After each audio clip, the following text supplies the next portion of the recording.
Hey guys, welcome back. Today I have a Sephora haul to share with you, some goodies that I've been kind of collecting over the past couple months or so. So let's go ahead and get started. So first, let me talk about my curiosity and somewhat obsession with color correcting, and specifically I'm talking about under eye discoloration, under eye darkness, or kind of those bluey purpley tones. I think it's just because my allergies are in that I've had a cold for a few weeks now, but I feel like my under eye darkness, my dark circles have just been so much darker, and I feel like it's extra hard to color correct or to really brighten up the under eye area on fair skin, because a lot of the products that you're going to put on there are really dark and pigmented. So it's been kind of a journey to find products that really do color correct and that work on fair skin at the same time. So with that being said, I have two of the new Becca. These are the backlight targeted color corrector. I have the peach and the papaya, or the orange and the red. And then I also ordered the Smashbox color correcting stick in the color, it's like the light peach color. It says look less tired and light. So it's supposed to brighten. Let me talk about this first. So basically this is a chubby crayon like that, okay? And then it's this peach color. You can see that. And I don't know. This one's not my favorite just because I don't know why. Well, I do know why. It looks crepey under my eyes. It's not very forgiving on my under eyes, and notable that I do have really dry, kind of crepey under eyes. I basically just have a more dry under eye, dry skin in general. So this one just didn't blend out the best, and it wasn't like it's opaque, but I feel like it blends away almost too easily. I just didn't really like it, so I might actually send that one back because I was not very impressed with it. I thought that it works okay. It's just not, if you have really dry under eyes, I definitely don't recommend this.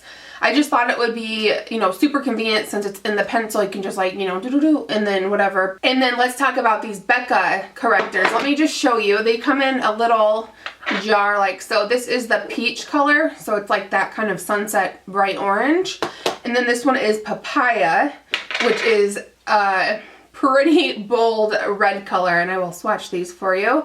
This is red, and it's really pigmented. So that is the papaya, and then that is papaya, and then the peach. So I like these both, but I have to say that I think the red is a little bit more effective in covering, concealing, and color correcting, which is what they're supposed to do. I find these are both they're super creamy. And because they're creamy, they are prone to creasing, but I just set it and whatever. It doesn't bother me. I always have to set my under eye stuff anyway. So there is the difference of those. And this one, the peach one, works okay. And I thought that the red one would be way too pigmented and just way too bold for my fair skin, but I don't know. It's just like magical that I go in with this, I'll put it like up under the under eye area, and then I'll go in with a concealer. And I do find that you need a full coverage concealer to go over your corrector, your color corrector. So for me, I've been using my NARS Radiant Creamy Concealer a lot, or the Makeup Forever HD, and it just blends out beautifully. I do blend it out with a damp sponge, and I'm just like super shocked and very delighted that I think this works and really brightens up the under eye. Like, I'm obsessed. So I definitely recommend that. It's a little bit startling or a little bit scary.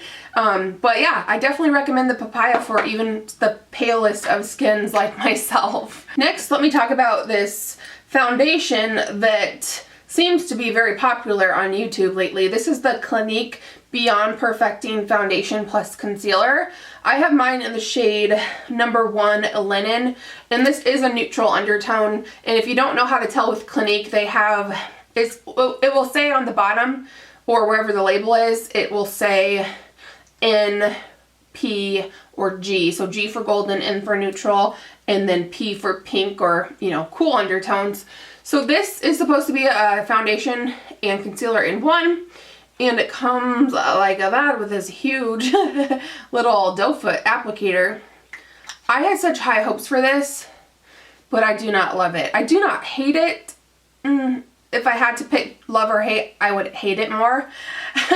But it's just, it doesn't work for me. First of all, the color match is, they need more colors. It's very hard to find your color from what I've gathered. Other people have a really hard time finding their perfect match. This is too peachy on me, even though it is a neutral, and this is the second to the lightest shade that they have. The lighter shade is number 5 or 0.5 Breeze, and that's a pink undertone, and it's just so pink and just does not look good on my skin. So that sucks for a color match. So I do have to mix in other foundations to even get the color correct on my skin, which is fine. And that's actually how I prefer to wear this foundation, is mixed with something else, because this just, it looks good when it goes on, but it just really emphasizes dry patches on my skin that I didn't even know were there. I also find that it breaks down pretty fast. It's not a long wear foundation for me at all, and it just doesn't look very good, you guys, and I'm really sad about it because everybody seems to love it that I've seen reviews on. So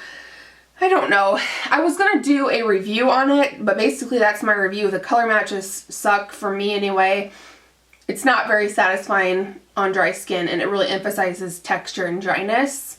Even if you're super exfoliated and your skin is prepped and you've been drinking your water, it still makes my skin look not good. So those are my basic 2 cents, but if you do want to see it in a review and like a demo so you can see what I'm talking about, just comment down below and I can do that for you. I'm not even sure if I want to keep it. I kind of want to take it back because what's the point, right? Another product by Clinique that I've actually really been enjoying is this powder. This is the Almost Powder Makeup, and I have mine in the shade 01 Fair, and so it is just, I assume that it's like a powder foundation because it does offer a little bit of coverage, but I actually have just been using this as a setting powder.